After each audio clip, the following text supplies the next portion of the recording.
This is Jean Marie Ward for BuzzyMultimedia.com. With me today is award-winning, best-selling author Carrie Vaughn, whose worlds encompass werewolves, superheroes, and girl fencers who wind up on pirate ships.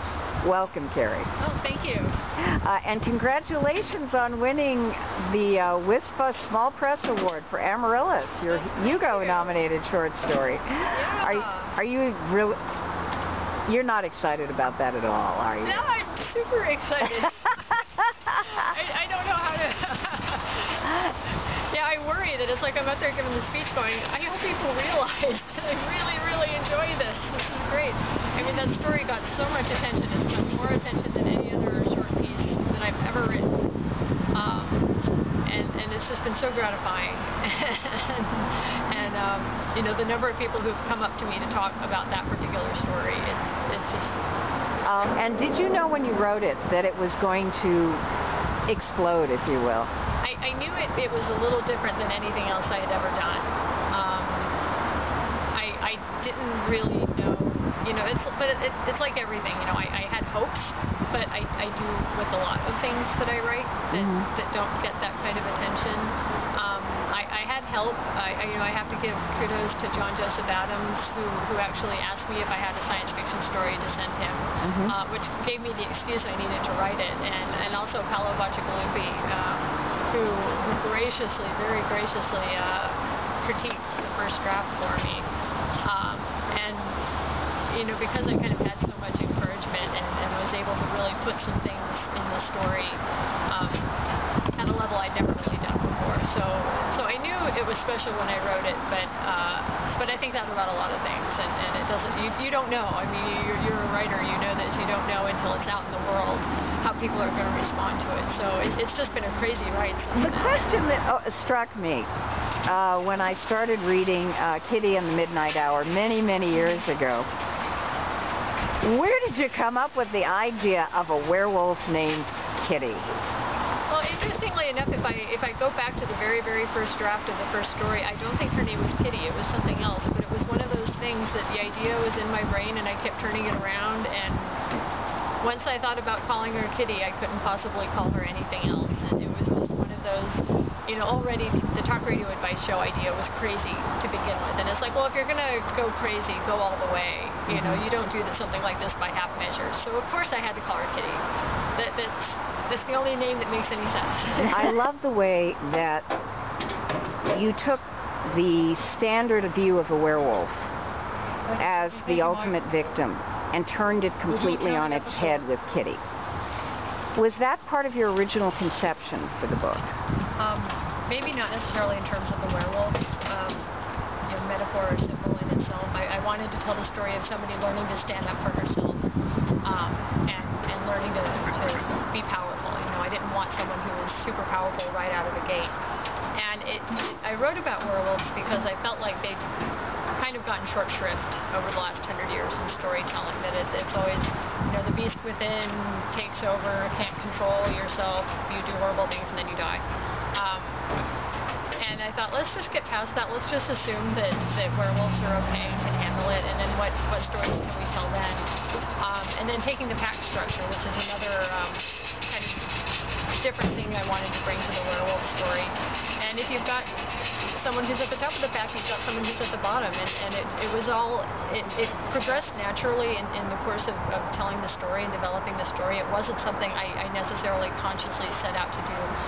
I really was just trying to tell this one person's story, and it got big very quickly. You know, it got a lot bigger than I originally thought it would, but it's worked out very well. I've gotten a lot of feedback on that. It's turned out to strike a chord, I think. Yeah. As a military brat, I love the fact that I'm interviewing another military brat. But I always wondered, having grown up in the military, did growing up military influence the way you viewed pack structure in your werewolf world? Not really, because I see those same structures replicated everywhere. I've never thought of it as an exclusively military thing. And when I do explicitly deal with the military in a lot of my writings, I tend to be really sympathetic to it, and that's just because I've seen from from up close that the military is not a big monolithic organization. It's lots of individuals doing lots of things with lots of different personalities, and I try to treat it as such. But on the other hand, the werewolf pack structure, you see it on sports teams, you see it in high school girl cliques, you see it in the business They're world. vicious. Yeah, it happened in the bookstore where I worked. You get pecking orders absolutely everywhere, and so for me, the werewolf pack was kind of a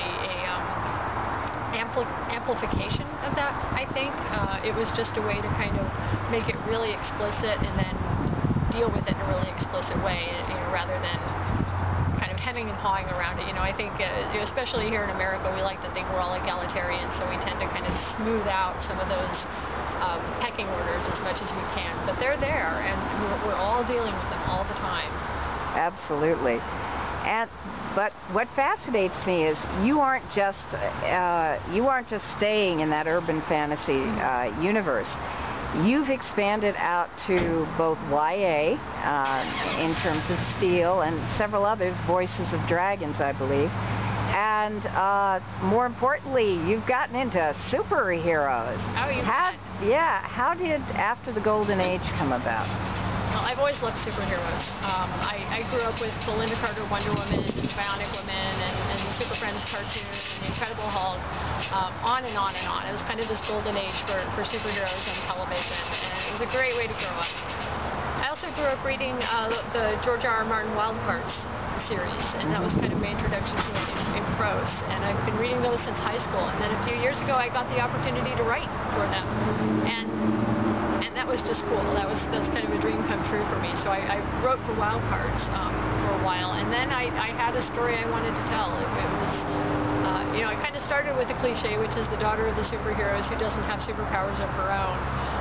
But I wanted to kind of follow that to its logical implications. So it's, I think you probably see a lot more of my military brat background in that one than in the werewolf ones, because it is, a daughter grappling with her parents' expectations, dealing with the reputation of her parents, and trying to carve out her own space within this world that's been imposed on her.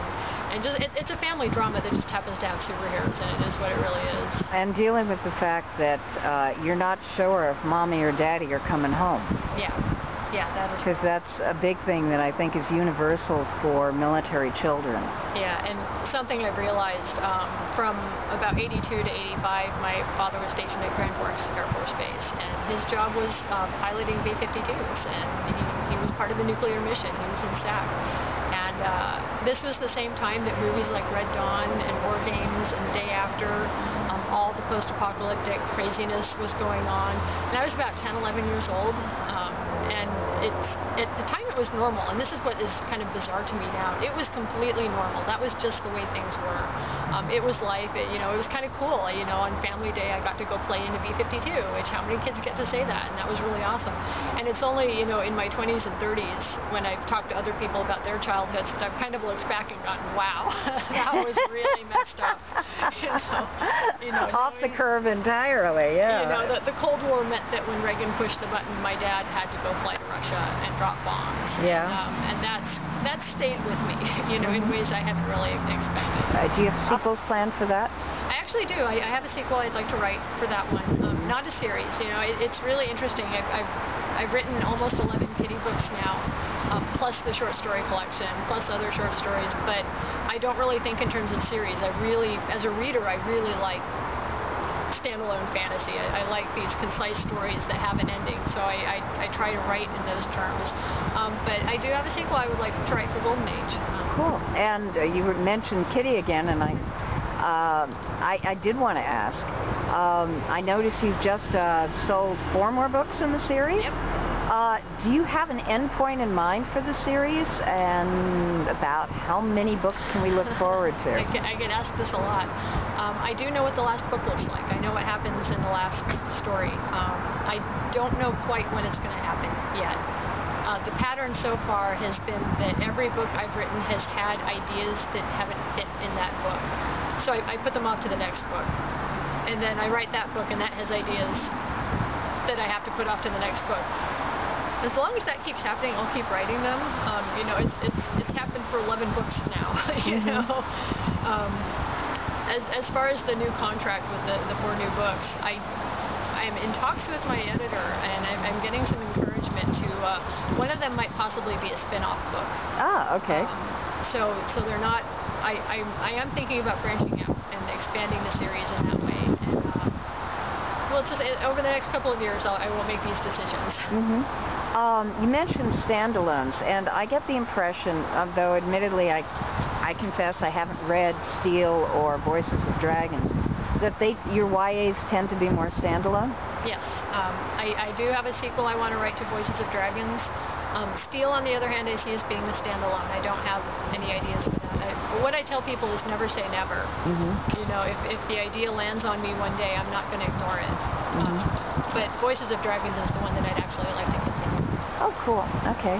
What's next in any of your worlds? Right now, I'm focused on the Kitty series. I'm working on book 11. I've got those 3 other books to write. I've got a whole list of other novels I'd like to write. The thing I'm actually working on is a new YA, but it's science fiction YA. It's not tied into anything I've done yet. I'm kind of at this stage where I have a little bit of freedom right now, so I'm trying lots of different things. I'm always working on short stories. I have half a dozen short stories I'm working on right now, and that's one of the great things about Amaryllis is it's given me a lot of encouragement that yes, you know, short stories are still viable. I should still work on them. I do have something to say in the short form, and since I love it, I need to keep doing that as well. And it's always a nice break. That's one of the reasons I do love short stories, is both as a reader and a writer. It's a nice break to kind of sit down and have something that you can finish in a short amount of time, rather than the months and months that it takes novels. Yeah. And I'm such a slow reader, it takes me weeks to finish novels, so I'm always happy to pick up a short story collection. Oh, cool. The last and final question. Anything you'd like to add? Oh, this is my second guest of honor invitation here at Cat Plave, and I've had a wonderful time. And I really appreciate getting to meet a whole new set of people, since I don't get out east very often, so this has been great. Great. Thank you very much, Carrie, and thank you for BuzzyMultimedia.com.